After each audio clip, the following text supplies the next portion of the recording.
जय हिंद दोस्तों। आप किसी प्रकार का लोन लेते हैं, खास तौर पर मैं आज क्रेडिट कार्ड के बारे में बताने जा रहा हूं, पर्सनल लोन के बारे में बताने जा रहा हूं, साथ में और लोन के बारे में बताऊंगा। पहले यह समझिए कि लोन होता कितने प्रकार का है, किस तरह का लोन होता है।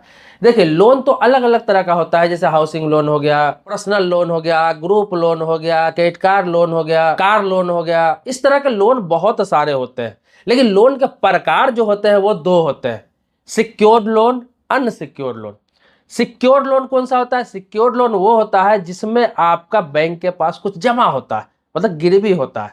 अनसिक्योर्ड लोन वो होता है जिसमें आपका बैंक के पास कुछ जमा नहीं होता है। जैसा सिक्योर्ड लोन के बारे में बता दूं कि गोल्ड लोन आप लेते हैं तो क्या करते हैं, सोना डाल के लोन लेते हैं, उसे हम गोल्ड लोन कहते हैं। वहां पे आपका सोना जमा है, सोना के बदले उसने लोन दिया आपको, ये हो गया सिक्योर्ड लोन। बैंक को कोई टेंशन नहीं है, आप पैसा न भी देंगे, आपका गोल्ड बेच के पैसा रिकवर कर लेगा। होम लोन, होम लोन लेते हैं, घर बनाते हैं, उसमें क्या है, आपका जमीन का जो कागजात होता है, पेपर होता है, वो उसके पास जमा रहता है, पैसा नहीं देते हैं, आपका होम को ऑक्शन करके, नीलाम करके वो पैसा रिकवरी कर लेता है, उसको कोई टेंशन नहीं होता। इसके अलावा आप कार लोन लेते हैं तो देखते होंगे आप किस्त जमा नहीं करते हैं, 3 किस्त 4 किस्त जमा नहीं करेंगे, एनपीए में चला जाता है, तो क्या करता है, बैंक वाला आता है, आपकी गाड़ी को खींच के ले जाता है। सिक्योर लोन होता है, वहां पे कोई टेंशन नहीं है, ले जाएगा, ऑक्शन करके बेच के अपना पैसा निकाल लेता है, रिकवरी कर लेता है। तो ये आप जीवित है तो भी, अगर आप जीवित ना भी है तो भी बैंक पैसा छोड़ता नहीं है सिक्योर्ड लोन में, क्योंकि उसके पास ऑप्शन होता है एग्रीमेंट में कि आप रहे ना रहे, किसी भी हालात में वो रिकवरी कर ही लेगा, क्योंकि सिक्योर लोन उसने दिया है, किसी प्रॉपर्टी के एवज में उसने लोन दिया है। अनसिक्योर लोन में क्या होता है, जिसमें कुछ जमा नहीं है, जैसे आप क्रेडिट कार्ड लिए हुए हैं, उस पर कैश यूज कर रहा है या फिर शॉपिंग कर रहा है, आपने बहुत ज्यादा खर्च कर लिया और जो व्यक्ति खर्च किया उसकी डेथ हो गई या फिर किसी कारणवश मृत्यु हो गई, तो वो अनसिक्योर लोन है, किससे पैसा लेगा। पर्सनल लोन क्या होता है, वहां कुछ जमा नहीं होता है, पर्सनल लोन मिलता है, वो पर्सनल लोन लोग इस्तेमाल कर लेते हैं। अगर जो लोन लेते हैं उनका डेथ हो गया, देहांत हो गया, फिर लोन कौन जमा करेगा, उस परिस्थिति में बैंक किससे लोन लेगा, किससे पैसा लेगा। चाहे ग्रुप लोन हुआ, जो महिलाओं को लोन मिलता है, वो भी अनसिक्योर्ड लोन है, उसमें भी कुछ जमा नहीं रहता है, लोन दे दिया जाता है, उसमें से किसी की मृत्यु हो जाए तो किसको पैसा भरना पड़ेगा, कौन ईएमआई भरेगा, क्या भरना पड़ेगा या नहीं भरना पड़ेगा। तो देखिए, आपको बता देता हूँ कि सिक्योर लोन तो आप समझ गए, सिक्योर लोन में किसी भी हालात में उसके पास जो चीज जमा है वो तो जब्त कर ही लेगा, चाहे आप नहीं भर रहे उस स्थिति में भी, चाहे लोन होल्डर अगर देहांत हो गया हुआ है, डेथ हो गया, उस स्थिति में भी वो रिकवर कर ही लेगा। अगर उसके उत्तराधिकारी, उसके घर वाले पैसा नहीं भरेंगे तो वो उस प्रॉपर्टी से रिकवरी कर लेगा। अब आ जाते हैं अनसिक्योर लोन में कैसे क्या होगा। तो अनसिक्योर लोन है, जैसे क्रेडिट कार्ड पर कोई व्यक्ति खर्चा करके वो व्यक्ति की डेथ हो जाती है, मृत्यु हो जाती है, क्रेडिट कार्ड पर लोन बाकी है 1 लाख 2 लाख 1.5 लाख जो भी बाकी है, तो उसमें क्या होता है कि बैंक किसी से भी घर वाले से रिकवरी नहीं कर सकता है, क्योंकि क्या है, अनसिक्योर। पहले तो अनसिक्योर लोन है, दूसरा क्या है, जो व्यक्ति लिया है उसको पर्सनल यूज के लिए वो ले रखा है और उसमें कोई भी को होल्डर नहीं है, मतलब कोई भी को लोन होल्डर नहीं है, और ना ही किसी के बिहाफ पे दिया गया है कि कोई उसे भरेगा, और ना ही कोई वहां पे प्रॉपर्टी का डॉक्यूमेंट्स या किसी प्रकार का कागजात जमा है जिसके एवज में किसी से पैसा मांगा जा सकता है या फिर ऑक्शन करके, नीलामी करके पैसा रिकवरी किया जा सकता है।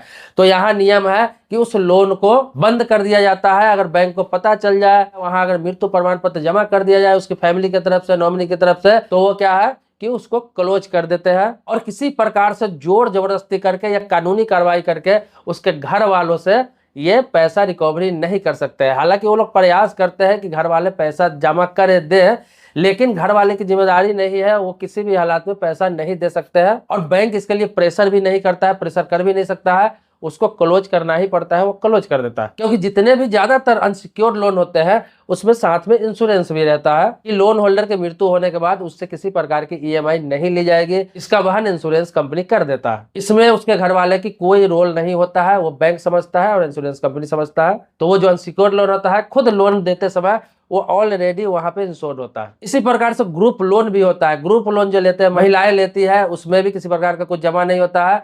अगर उसमें से किसी महिलाएं की डेथ हो जाए या फिर उसके पति का भी डेथ हो जाए, उसका हस्बैंड का भी डेथ हो जाए, तो आप देखते होंगे बहुत सारा मामला मेरे सामने भी आया है कि उसमें पैसे ईएमआई नहीं लिया जाता है, किस्त नहीं लिया जाता है, बाकी बचे किस्त को माफ कर दिया जाता है, सिर्फ मृत्यु प्रमाण पत्र वहां पे जमा करना होता है, एग्जीक्यूटिव जो आता है पता करने के लिए, और सारा का सारा लोन माफ कर दिया जाता है उसके बाद, क्योंकि वो इंश्योर्ड होता है बिल्कुल। इसी प्रकार से पर्सनल लोन भी होता है, सेम प्रोसेस होता है। पर्सनल लोन में भी यही रूल लागू होता है तो सिक्योर लोन और अनसिक्योर लोन आप समझ गए, कौन लोन देना पड़ेगा मृत्यु के बाद भी, कौन लोन नहीं देना पड़ेगा मृत्यु के बाद भी, ये आप समझ सकते हैं। आपको इससे संबंधित अधिक जानकारी चाहिए, और भी जानकारी चाहिए जो मैं इस वीडियो में नहीं बता पाया हूं या छूट गया है या फिर मैं भूल गया हूं, तो आप कमेंट बॉक्स में उस चीज़ों को लिख सकते हैं। लोन से संबंधित हो, फाइनेंस से संबंधित हो, इन्वेस्टमेंट से संबंधित हो, बैंक से संबंधित हो, इंश्योरेंस से संबंधित हो, पोस्ट ऑफिस से संबंधित हो, कुछ भी जानकारी चाहिए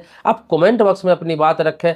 मैं आपके टॉपिक पर भी वीडियो बनाऊंगा और जो टॉपिक आप लिखेंगे उस टॉपिक पर सारी जानकारी उपलब्ध कराने का प्रयास करूंगा। ये जो वीडियो मैं बना रहा हूं या फिर मैंने अभी आपको जो बताया, ये भी लोगों के कमेंट पे ही था। लोग कमेंट करते हैं, मैं कमेंट का पढ़ता हूँ। भले ही कमेंट सारे कमेंट करते हैं कि जवाब देना संभव नहीं हो पाता है क्योंकि बहुत सारे कमेंट्स आते हैं, लेकिन मैं एक बार जरूर वॉच करता हूँ सारे कमेंट का, और जो भी महत्वपूर्ण कमेंट होते हैं मैं उसको नोट करता हूँ और उस टॉपिक पे वीडियो बनाने का प्रयास करता हूँ। अगर आप सब्सक्राइबर अभी तक नहीं है तो चैनल को सब्सक्राइब कर ले, बेल घंटी दबा ले, लेकिन सब्सक्राइबर है, आप वीडियो देखते रहते हैं, इसके लिए धन्यवाद करता हूँ आपका, आभारी हूँ आपका। मिलते हैं नेक्स्ट वीडियो में एक नए मुद्दे के साथ, तब तक के लिए शुक्रिया, धन्यवाद, जय हिंद दोस्तों।